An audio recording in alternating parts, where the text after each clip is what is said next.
To reset Apple Pay on your iPhone, follow these steps. First, open the Settings app on your iPhone. This app is usually found on the home screen and is represented by a gear icon. Once you have opened the Settings app, scroll down and select Wallet and Apple Pay. Next, select the card you want to remove from Apple Pay.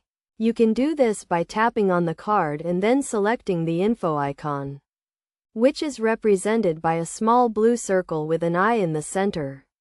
After selecting the info icon, scroll down to the bottom of the screen and select Remove this card. You will then be prompted to confirm that you want to remove the card from Apple Pay.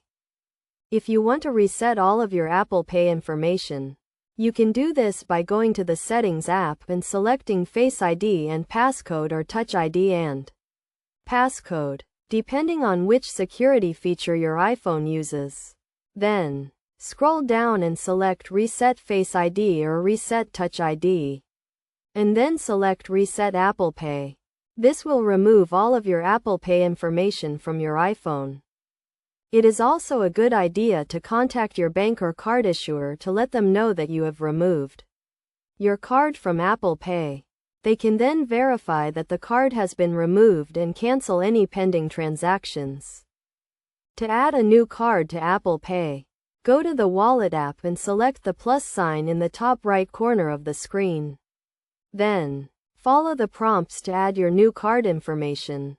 You will need to take a picture of your card and agree to the terms and conditions of Apple Pay. It is also important to note that resetting Apple Pay will not affect any other information on your iPhone, such as your contacts or photos. It will only remove your Apple Pay information and any cards that you have added to the service. By following these steps, you can easily reset Apple Pay on your iPhone and add new cards to the service.